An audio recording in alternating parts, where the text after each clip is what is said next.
روشنیوں کا شہر بنتا رہا، کراچی پھلتا پھولتا رہا. انشاءاللہ تعالی میں سمجھتا ہوں کہ وفاقی حکومت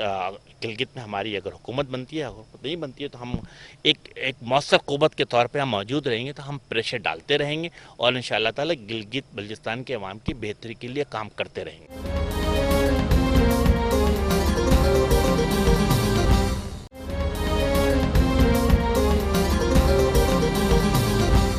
گلگت بلتستان کی سیاسی اور آئینی محرومیوں کے حوالے سے آپ نے یقیناً سنا ہوگا مختلف سیاسی لوگوں سے، صحافیوں سے. تو گلگت بلتستان کا جو سیاسی مستقبل ہے، جو آئینی مستقبل ہے، پاکستان کی سب سے بڑی عدالت سپریم کورٹ آف پاکستان نے بھی اس حوالے سے وفاقی حکومت کو احکامات صادر کیے ہیں. تو یقیناً آپ ان کے اتحادی ہیں. تو لیکن ایم کیو ایم کی طرف سے نہ تو قومی اسمبلی میں گلگت بلتستان کے حوالے سے کوئی بات ہو رہی ہے اور نہ سینٹ میں اس حوالے سے کوئی بات ہو رہی ہے، جبکہ آپ ایک اچھے اور مضبوط سٹیک ہولڈر کے طور پر وہاں آپ موجود ہیں. تو ابھی تک آپ نے وہاں گلگت بلتستان کے حوالے سے کوئی آواز نہیں اٹھائی ہے. اور تو مستقبل کے حوالے سے آپ کیا اس حوالے سے کیا کردار؟ کہ میں صاحب گوئی سے کام لوں گا کہ یس، پچھلے میرا خیال ہے کہ 2.25 سال میں ایم کیو ایم نے گلگت بلتستان کے حوالے سے کوئی آواز اسمبلی میں سینٹ میں نہیں اٹھائی. لیکن ہم اگر اس سے پہلے دیکھتے ہیں 2008 2009 2010 2011 2012، تو میرا خیال ہے کہ ایم کیو ایم کے اراکین قومی اسمبلی مسلسل سینٹ میں بھی اور قومی اسمبلی میں بھی گلگت بلتستان کے عوام کے حقوق کے لیے آواز اٹھاتے رہے ہیں. اسمبلی سے واک آؤٹ بھی کیا ہے، مختلف جگہوں پر اپنا جیسے کہتے ہیں ایڈجرنمنٹ موشن بھی جمع کیا، قرارداد بھی جمع جب الطاف حسین قائد تحریک تھا، میں میرا خیال اس کی حصہ لیتا ہوں کہ یس، ایم کیو ایم کی جو ٹاپ لیڈرشپ تھی وہ گلگت بلتستان کے مسائل کو سمجھتی تھی. اور یقیناً ہم تمام چیزوں سے جسے کہتے ہیں کہ 22 اگست 2016 کے بعد ایک نئی ایم کیو ایم ہے. تو ہمیں اور میں نے پہلے بھی کہا کہ یہ موجودہ قیادت جو ہے پاکستان میں رہ کر اپنے فیصلے خود باہمی مشاورت سے کرتی ہے. تو یس، ہم نے اس بات کا فیصلہ کیا ہے کہ گلگت بلتستان کے الیکشن میں حصہ لیا جائے اور گلگت بلتستان کے جو بھی مسائل ہے جو انہیں احساس محرومی کی طرف لے کے جا رہا ہے اس کو دور کرنے کے لیے اقدامات کیے جائیں. چاہے اس کے لیے ہمیں قومی اسمبلی میں آواز اٹھانا پڑے یا سینٹ میں، بالکل آواز اٹھائیں گے. تو آپ ماضی کا جو ایم کیو ایم کا جو ماضی تھا اور آج ایم کیو ایم کا جو حال ہے، تو ان دونوں کا آپ کس طریقے سے تقابلی جائزہ لیں؟ دیکھیے، میں سمجھتا ہوں کہ سب سے امپورٹنٹ چیز کیا ہے کہ کراچی کے عوام، حیدرآباد کے عوام، میر پور خاص کے عوام یا شہری سندھ کے عوام کا ساتھ ایفیلیشن ہونا. ایم کیو ایم کی خوبی کیا ہے کہ ایم کیو ایم اپنے کارکنان، اپنے ووٹر، اپنے سپورٹر کے ساتھ کھڑی رہتی ہے. کوئی شادی بیاہ کی تقریب ہو یا کوئی دکھ درد کی تقریب ہو، ایم کیو ایم کا رکن قومی اسمبلی، صوبائی اسمبلی، کونسلر اس تقریب میں موجود ہوتا ہے. پانی کا کوئی مسئلہ پیدا ہو جائے، مظاہرہ کرنا ہو، تو ایم کیو ایم کا کونسلر، ایم کیو ایم کے اراکین، ایم پی اے موجود ہوتا. یہی وجہ ہے کہ پچھلے 3 دہائیوں سے ایم کیو ایم کراچی میں، حیدرآباد میں، میر پور خاص میں کامیابی حاصل کرتی چلی جا رہی ہے. دوسری بڑی پوائنٹ کیا ہے کہ ایم کیو ایم کے تقریباً جو اراکین قومی اسمبلی، صوبائی اسمبلی، یہ تمام لوگ انہی محلوں اور گلیوں میں رہتے ہیں جہاں سے وہ الیکشن لڑتے ہیں. تو ووٹرز کو بھی، سپورٹر کو بھی، کارکنان کو بھی احساس ہوتا ہے کہ یس، یہ ہمارے ٹرو ریپریزنٹیٹیو ہے. کیوں؟ کیونکہ ان کا تعلق لوور مڈل کلاس سے ہوتا ہے، تعلیم یافتہ ہوتے ہیں. تو میں سمجھتا ہوں کہ یس، جو چیز ماضی میں رہی ہے، میں سمجھتا ہوں کہ اب ہم نے عدم تصادم، عدم تشدد کے پالیسی پہ کاربند رہ کر سیاسی جدوجہد کر رہے ہیں اور اس میں ہمیں کامیابی مل رہی ہے. تو آپ سمجھتے ہیں سر کہ ایم کیو ایم کا جو ماضی تھا، جو مار دھاڑ کا جو ایک ماضی تھا، وہ اچھا نہیں تھا؟ میں اس کو اس طرح نہیں لیتا ہوں. میں سمجھتا ہوں کہ ایم کیو ایم کی کبھی پالیسی نہیں رہی کہ لڑائی جھگڑا دنگا فساد بھی انوالو بھی آ جائے. لیکن اگر کچھ لوگ ذاتی بنیاد پر، ذاتی ایجنڈے پہ کوئی کام کر رہے تھے تو یقیناً ان کے ساتھ قانون کے مطابق کارروائی ہونی چاہیے. اور ہم آج بھی مطالبہ کرتے کہ نہ صرف وہ ماضی میں جو لوگ تھے، یا آج بھی اگر ایم کیو ایم پاکستان میں کوئی شخص قانون کی خلاف ورزی کرتا ہے تو یس، اس کو پاکستان میں دیے ہوئے قانون کے مطابق سزا دی جائے. تو آپ سمجھتے ہیں کہ سر الطاف حسین کا جو سیاسی تعلق تھا ایم کیو ایم کے ساتھ، وہ کسی خاص پیریڈ تک ختم ہوا ہے، یا کہ آپ سمجھتے ہیں کہ مستقبل میں ایک بار پھر وہ توبہ طائب ہو کر یا کسی اور شکل میں ایم کیو ایم کے ساتھ اس کا کوئی رشتہ جڑ سکتا ہے؟ دیکھیں، سب سے بڑی بات ہے کہ 22 اگست 2016 پاکستان میں، بلکہ میں سمجھتا ہوں دنیا کی تاریخ میں پہلی دفعہ ایسا ہوا کہ تمام ذمہ داروں نے اپنے آپ کو ان سے سبکدوش کر لیا، ان سے دوری اختیار کر لی. تو میں سمجھتا ہوں، اور پھر ہر آنے والے الیکشن میں جو ہم نے بھی قومی سبھا اسمبلی کے الیکشن لڑا، اس کے ساتھ ساتھ جو بھی بائی الیکشنز ہوئے، اور اس کے ساتھ ساتھ کراچی کے مختلف جو بڑی بڑی جگہیں تھیں، آئی مین جو سی بی ایس تھی، یعنی کے پی ٹی بڑا ادارہ ہے، Karachi water and sewerage board ہے، پی ٹی سی ایل ہے، ہمدرد یونین ہے، پاک سوزوکی، ان تمام جگہوں پہ حق پرست نمائندوں نے کامیابی حاصل کی۔ اس کا مطلب کہ ان سے ڈسکنیکٹ ہونے کے باوجود بھی کراچی کے عوام ایم کیو ایم پر اعتبار اور اعتماد کرتے ہیں، ایم کیو ایم کے جھنڈے اور ایم کیو ایم کے انتخابی نشان پتنگ کے ساتھ کھڑے ہیں۔ آپ سمجھتے ہیں سر گلگت بلتستان کے جو مسائل ہیں گزشتہ 70-72 سالوں سے نہ تو گلگت بلتستان صحیح معنوں میں پاکستان کے ساتھ شامل ہو سکا آئینی طور پر، اور نہ مقبوضہ کشمیر کا مسئلہ ابھی حل ہوتا ہوا نظر آ رہا ہے، تو آپ کیا سمجھتے ہیں سر کہ مقبوضہ کشمیر کا جو مسئلہ ہے یہ کب سلجھے گا، اور کب جو ہے وہ گلگت بلتستان والے حقیقی معنوں میں مکمل طور پر آئینی صورت میں پاکستان کا حصہ بنے؟ دیکھیے، آپ نے تو کشمیر کے حوالے سے ایم کیو ایم کی واضح پالیسی ہے۔ ایم کیو ایم کی کیا پالیسی ہے کہ rights of self determination should be given to the Kashmiri people, referendum should be held under the watchful eyes of the international community, and میں سمجھتا ہوں کہ let it be decided by the Kashmiri people، اور میں سمجھتا ہوں کشمیر جو عوام ہے وہ پاکستان کے ساتھ شامل رہنا چاہتے ہیں، پاکستان زندہ باد کے ساتھ کھڑے ہیں، تو یہ تو ایک بالکل صاف موقف ہے ہمارا۔ گلگت بلتستان، یس، ہم نے کہا کہ جو آئینی پرابلم کہیں پر اگر آ رہی ہے تو بالکل اس کو دیکھنا چاہیے، اور ہر صورت میں گلگت بلتستان کے عوام کے احساس محرومی کو دور کرنا ٹاپ پرائرٹی میں رکھا جائے۔